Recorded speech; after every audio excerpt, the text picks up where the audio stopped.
अस्सलाम वालेकुम नाज़रीन, CCTV पाकिस्तान के साथ कामरान सिद्दीकी।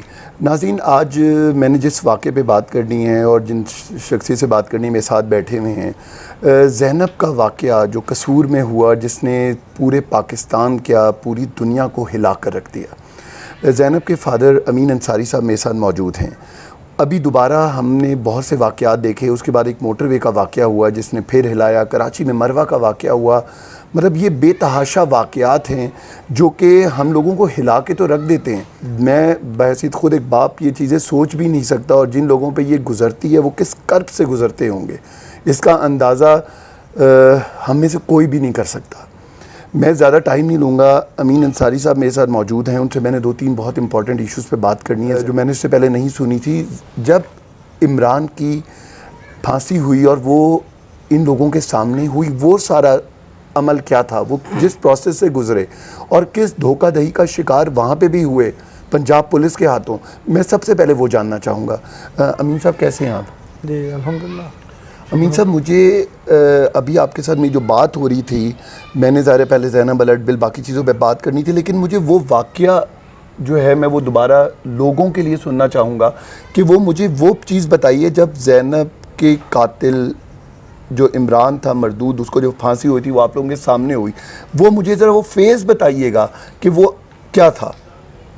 जी जब हम वहाँ पर गए हैं तो पहले तो हमारी कोशिश थी, उससे एक दिन पहले हमें वहाँ जो मजिस्ट्रेट थे, एक लाहौर से था, एक सूरत से थे, जिनकी ड्यूटी थी उनकी जो मौजूदगी में उसको जो ना वो सज़ाए मौत देनी थी उन्होंने।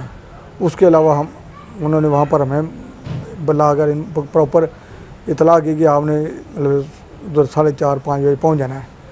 तो मैंने उनके साथ बात की कि मैं चाहता हूँ मेरी उससे पहले उनसे मुलाकात कराएं, मेरे को सवाल आता है, मैं जानना चाहता हूँ। इमरान से मेरी मुलाकात कराएं, मेरे को सवाल आता है जो मैं जानना चाहता हूँ, कुछ मेरे तफज़ात हैं। उन्होंने कहा ठीक है जी, आपसे मुलाकात हो जाएगी। लेकिन मुख्तसर ये कि जब वहाँ पर पहुँचे हैं हाई कोर्ट में हमें बताया गया कि आपके 12 लोग वहाँ पर सज़ाए मौत को देखने लगे, आपके करीबी अजीज़ फैमिली के कोई भी आप 12 लोग साथ लेके जा सकते हैं। तो हम 12 तो नहीं, लेकिन हम 4 फैमिली मेम्बर गए थे। जैन का मामू था, मेरा छोटा भाई अफदनान वो मदई था, एक मेरे मामू का बेटा था। वो चूँकि GID के साथ ऑफिशियली अटैच था, सारी जो मामला थे उनके साथ वो मामलत में भी, और उसको जो भी सारे उसके पता हो गया क्या अपडेट है, क्या हो रहा है इस वक्त। तो मुख्तसर ये है कि जब हम कोर्ट पहुँचे हैं, उन्होंने जेल के बाहर आधे पौने किलोमीटर के फासिल पर बैरियर लगाए हुए हैं। तो वहाँ पर उन्होंने रोका, हमें पूछा तो कौन क्या कैसे हैं, बताया अपना भी वो सज़ाए मौत वहाँ पर वो जाना अंदर जेल के अंदर, जब उसको सज़ाए मौत होनी है तो वो कहने लगे जी सिर्फ आपका जो है ना छोटा भाई है अफदनान जो मदई था, वो सिर्फ अकेला अंदर जा सकता, आप अंदर नहीं जा सकते। मैं कही हमें तो हाई कोर्ट में बताया गया कि आप अपने 12 लोग कोई भी लेके जा सकते हैं, तो हम तो 12 के हम तो 4 लोग हैं, नहीं आप नहीं जा सकते, सिर्फ अफदनान ही जाएगा अंदर। तो वहाँ पर मीडिया सारा मौजूद था। मैंने फिर वहाँ पर मीडिया पर प्रेस टॉक की कि देखें हमें हाई कोर्ट से 12 बंदे अलाउ किए गए हैं, लेकिन अब ये यहाँ पर कह रहे हैं कि आपका सिर्फ एक आदमी अंदर जाता था, आप अंदर नहीं जा सकते। हम एहतियात करते हैं, और हमारा ये एहतियात ये है कि अब मेरा भाई छोटा वो भी नहीं जाएगा, हम कोई भी नहीं अंदर जाएगा, जाएंगे तो चले जाएंगे वरना नहीं जाएंगे। तो वहाँ पर मीडिया टॉक की, उसके बाद फ़ोन आ गए उनको पुलिस वालों को कि इनको ना अंदर लेके आए जेल के। फिर हम चारों को वो अंदर ले गए जेल के अंदर भी, चूँकि जेल तो काफ़ी बड़ी है, अल्लाह ताला किसी को जेल न धाए, वहाँ काफ़ी उसमें आगे गेट बड़े लगे हुए। मुख्तसर ये कि जेल के अंदर ले जाकर तो मुझे और मेरे भाई छोटे अफदनान को फिर वहाँ पर गाड़ी से उतारा और उनको कहा भी आप इधर गाड़ी अंदर जेल के वहाँ पर साइड पर लगाएं और आप इधर बैठें। तो मैंने कहा ये क्या बात हुई, उन्होंने भी साथ देना, हम दोनों को फिर आगे लेके जा रहे हैं, नहीं आप अंदर चलें, और अंदर मजिस्ट्रेट जो सुपरडेंट जेल है और वो जज साहब अंदर बैठे हैं, मजिस्ट्रेट भी, उनसे बात करें तो वो इनको भी हम अंदर ले जाएंगे।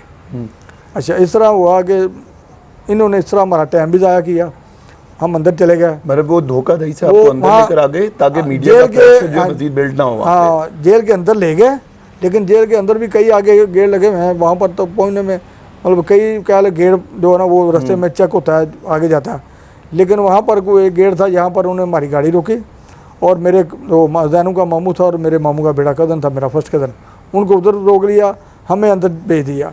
इस दौरान उन्हें हमारा कुछ टाइम भी ज़ाया किया बाहर रोक कर, क्योंकि मेरे साथ उनकी बात हुई थी दोनों मजिस्ट्रेट साहबान की कि मुजरम के साथ आपकी मुलाकात करा दी जाएगी।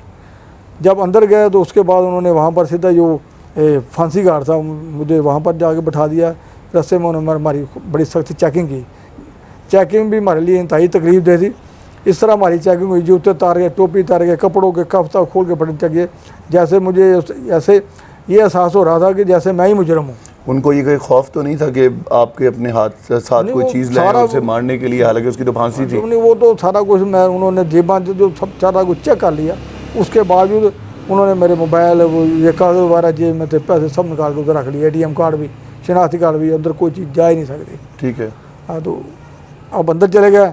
उनको उन्होंने वहाँ पर ही बाहर छोड़ दिया, अंदर नहीं ले गए, जेल के अंदर ही मतलब कुछ जहाँ पर गाड़ी रोकी। तो इस तरह वो टाइम पूरा तकरीबन 5-7 मिनट रह गए थे। तो उसको जब मेरे सामने ले फिर उसको फांसी घाट पर वो मुजरम इमरान को ले के आए हैं।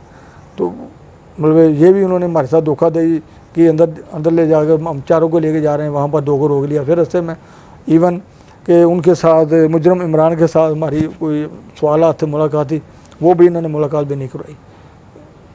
ज़ाहिर हमारे को तफजा थे ये अकेला है या कोई और भी इसके साथ है, क्या है मामला, तो हम उससे सवाल पूछना चाहते थे।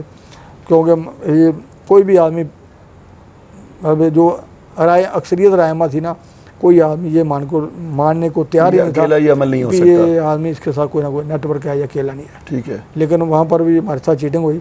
जो उन्होंने हमें हमारे साथ वादा किया था, वो दर्जावल के मजिस्ट्रेट थे, जज की सीट पर ही थे।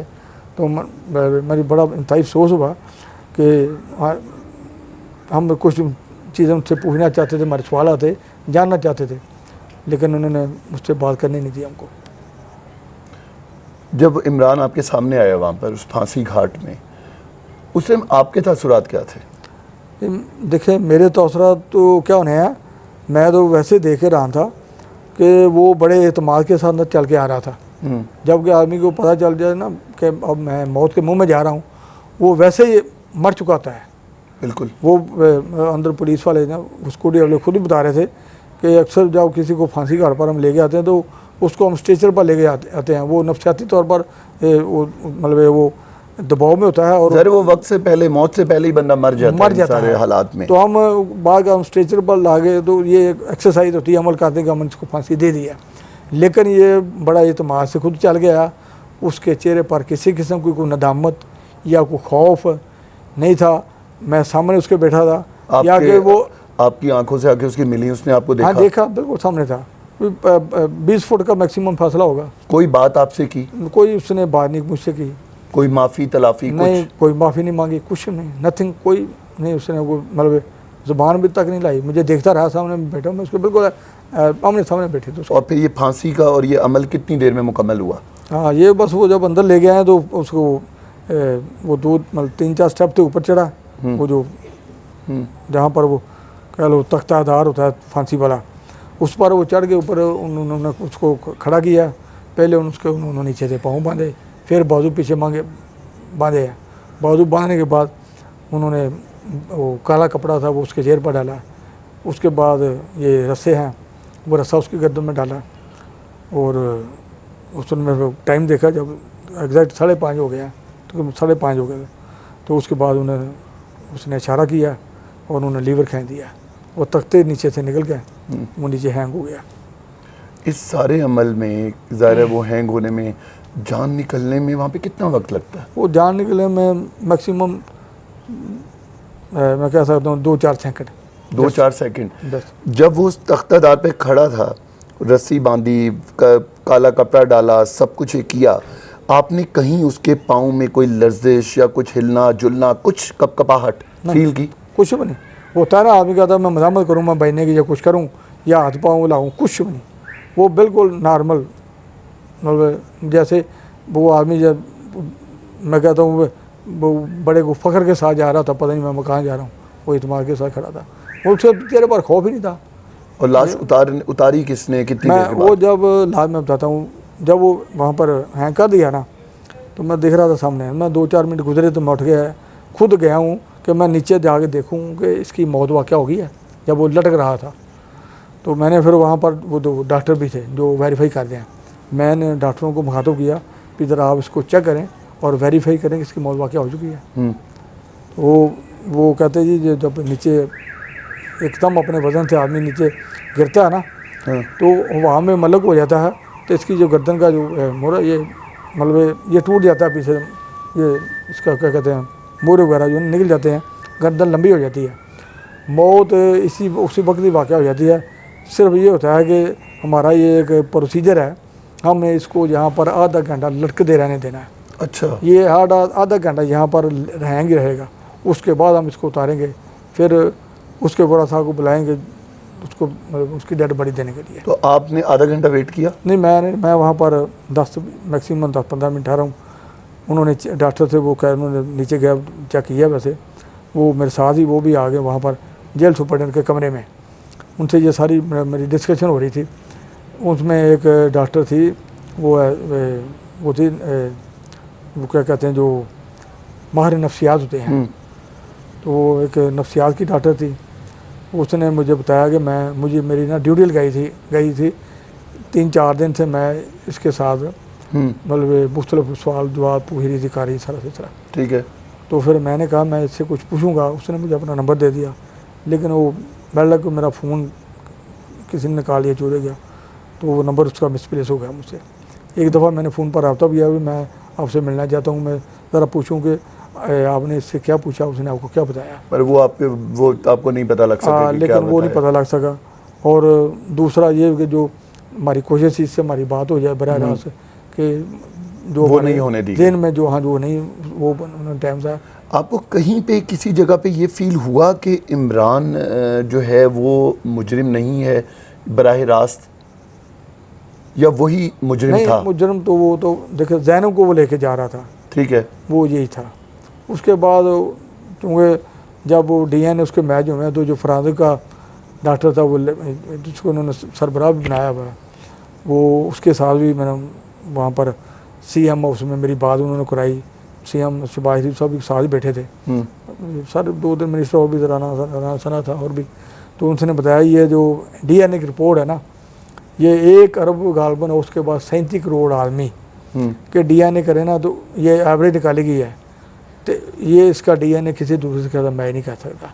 इवन कि 37-38 करोड़ कर भी लेना तो उसमें भी आगे जाकर भी चेक करें ना, तो बिल्कुल पूरी दुनिया पर इसका ये DNA ये एक ऐसी एविडेंस टेस्ट है कि किसी आदमी का दूसरे के साथ कुछ शायद रेयर कहता है उसका कुछ था, लेकिन 100% फिर भी किसी के साथ नहीं होता। अच्छा, मुझे ये मुजरिम यही है, यही है। चलें, वो तो कैफे किरदार को पहुंचा, आपकी ज़ाहिर आप चाहते थे उसे पब्लिकली फांसी होनी चाहिए, और वो होनी चाहिए भी थी, क्योंकि अगर वो पब्लिकली फांसी हो जाती तो आज बहुत सारी ज़ैनब जो थी वो बच सकती थी।